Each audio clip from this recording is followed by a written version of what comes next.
आज की वीडियो में हम दिल्ली सल्तनत में लोधी वंश को पढ़ने वाले हैं। इससे पहले की वीडियो में हमने दिल्ली सल्तनत के 4 वंश को पढ़ लिया है। सबसे पहले हमने गुलाम वंश को पढ़ा। गुलाम वंश 1206 से 1290 तक चलता है और गुलाम वंश का संस्थापक होता है कुतुबुद्दीन ऐबक। उसके बाद हमने पढ़ा खिलजी वंश। खिलजी वंश 1290 से 1320 तक चलता है और उसका संस्थापक होता है कौन?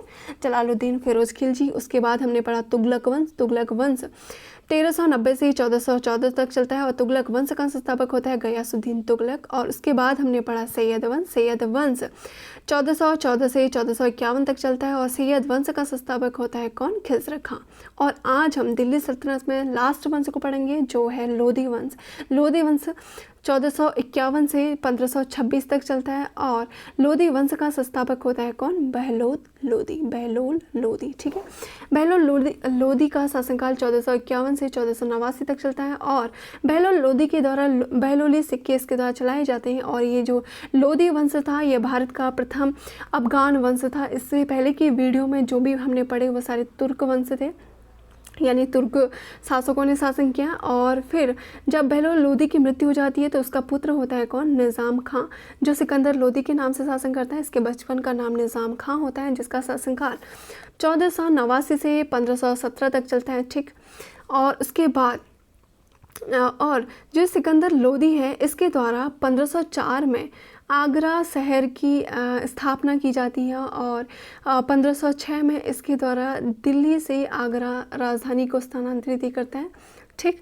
और ये जो सिकंदर लोधी था ये एक कवि था और गुल रुखी शीर्षक से नाम से फारसी कविताएं लिखा करता था और इसकी मृत्यु 1517 में हो जाती है, ठीक है। उसके बाद इसका पुत्र होता है इब्राहिम लोधी, जो दिल्ली सल्तनत या फिर लोधी वंश का अंतिम शासक होता है। और इब्राहिम लोधी के द्वारा 1517 से 1526 तक शासन किया जाता है और इसके टाइम पर घटोली का युद्ध हो जाता है 1517 में, जो इब्राहिम लोधी और राणा सांगा के बीच में होता है, जिसमें इब्राहिम लोधी होता है ये पराजित हो जाता है और राणा सांगा जो मेवाड़ का शासक होता है इसकी जीत होती है। अब जब घटोली का युद्ध हो जाता है 1517 में, इसके कुछ टाइम बाद 1519 में एक बाबर था जो तुर्क था। 1519 में सिंध के बाज़ौर एक जगह थी, वहाँ के भेरागढ़ किले पर ये आक्रमण करता है और ये बाबर का प्रथम अटैक होता है हिंदुस्तान में। और फिर उसके बाद 1520-21 में ये अपना दूसरा तीसरा आक्रमण करता है सिंध कश्मीर में। और ये सारे आक्रमण किसके टाइम पर हो रहे हैं? दिल्ली सल्तनत में इब्राहिम लोधी जो लोधी वंश में शासन कर रहे हैं उसके टाइम पर हो रहे हैं। उसके ही दो सूबेदार होते हैं, एक होता है दौलत खां लोधी जिसे इब्राहिम लोधी के द्वारा पंजाब में नियुक्त कर रहता है, एक आलम खां लोधी होता है जो दिल्ली में इसे नियुक्त कर रहते हैं। ये दोनों ही क्या कहते हैं कि इब्राहिम लोधी को पसंद नहीं करते हैं, वो सोचते हैं कि इब्राहिम लोधी को हटाया जाए और खुद वो शासन करें।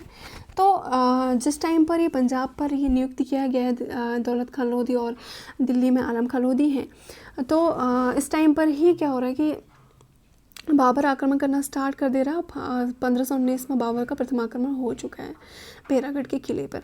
अब 1520-21 में फिर आक्रमण करते हैं सिंध और कश्मीर में और उस टाइम पर ये दौलत खां लोधी पंजाब पर सूबेदार नियुक्त किया गया है। और इसे पता चलता है कि एक कोई तुर्क है जो भारत में आक्रमण करना चाहता है और लूटपाट के लिए वह भारत में आक्रमण कर रहे हैं। तो लोधी ये जो दौलत खां लोधी है इसे मौका मिल जाता है कि इसे आमंत्रित किया जाए, क्यों ना इब्राहिम लोधी को गद्दी से हटाया जाए और खुद वह शासन करें। तो उन्हें लगता है कि जो बाबर है ये बाद में लूटपाट करेगा और फिर लूट करके चले जाएगा, तो इसलिए ये वो बाबर को आमंत्रित करते हैं कि उसे इब्राहिम लोधी के साथ युद्ध करना है। तो क्या होता है कि बाबर अब इब्राहिम लोधी के साथ युद्ध करने की तैयारी करता है और अंत में 21 अप्रैल 1526 में पानीपत का प्रथम युद्ध हो जाता है। किसके बीच में? 21 अप्रैल 1526 में बाबर और इब्राहिम लोधी के बीच में, जिसमें इब्राहिम लोधी हार जाता है और बाबर की जीत होती है।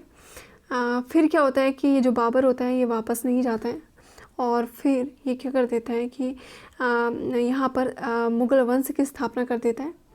और दिल्ली सल्तनत के बाद फिर मुग़ल वंश की स्थापना हो जाती है और 1526 में, और जो बाबर के द्वारा की जाती है। और इसके बाद हम पढ़ते हैं मुग़ल वंश के बारे में और मुग़ल वंश को हम अगली वीडियो में पढ़ेंगे। आज के वीडियो में इतना ही, धन्यवाद।